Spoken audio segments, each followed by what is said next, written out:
you buy Terry Bradshaw's take that Tom Brady's ego was why things fell apart in New England?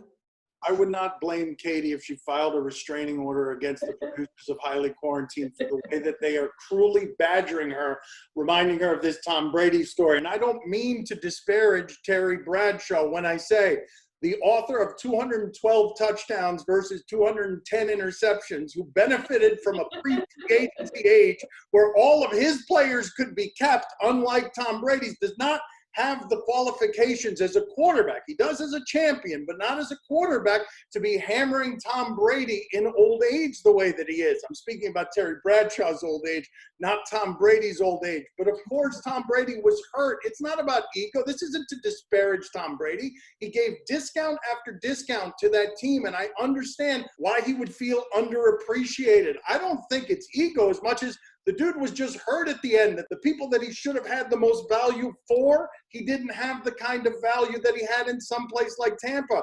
That's human to be hurt by that. No matter how superhuman you think he is, it is very human to find that a vulnerable position to be in and to be mad at the people who helped make you, but you helped make them. I understand how he arrives there.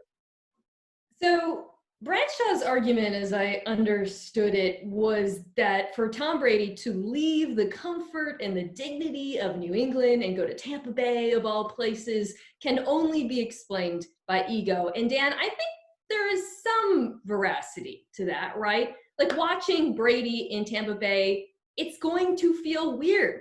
It has a reputational risk to it in sort of that, Britney Spears doing her Las Vegas residency kind of way. Only instead of Tom Brady lip syncing to Toxic, we get him throwing 6-yard outs to Chris Godwin on the way to 8-8, or on the way to the playoffs. And that's why I don't entirely agree with Bradshaw here. I think ego probably factored into it, but I also think this was a football decision because the Bucs are actually a pretty good team. And if you go down their roster and you go down New England's roster, it suddenly makes sense why Tom Brady chose to do this.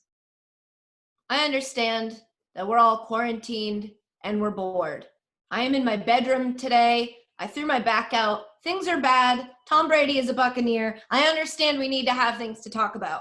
We have just put more thought into the words that come out of Terry Bradshaw's mouth than Terry Bradshaw ever has. He's just saying words. He's just being Terry Bradshaw. We're overanalyzing it. Of course, it's ego. Everything everybody does has a little bit of ego in it. Dan, you call it being human. Most people will call that kind of your ego. Whatever. I'm at the point now, I'm mad at Tom Brady. Can we talk about that? I'm upset. Okay, wait, so that you've turned against him. We're at that point right now. Today was the first day in my life I ever said the phrase, and I don't know, I can't say it on the internet. I don't know. I could, but F Tom Brady. I said it out loud. I was listening to the press conference, the conference call, and I said, F you. And then I was like, oh my God, that's Tom Brady. Whoa. Yeah. Whoa. I don't know. I'm just like, he didn't answer any questions, which of course he didn't, which I know you guys have been probably annoyed by for forever, but it was for me before and now it's against me. I didn't like it. Okay. All right. So this is one of those things where now that he's not with you. Were there things you liked about your ex-boyfriend that then when he started doing them for another woman, you didn't like it anymore? My reaction is natural and human. Really hurt. She's really hurt. I was just thinking, it's so rare that we get to see this sort of breakup play out publicly the way we are with Katie. It's like Love is Blind season 2. Yeah, just like that.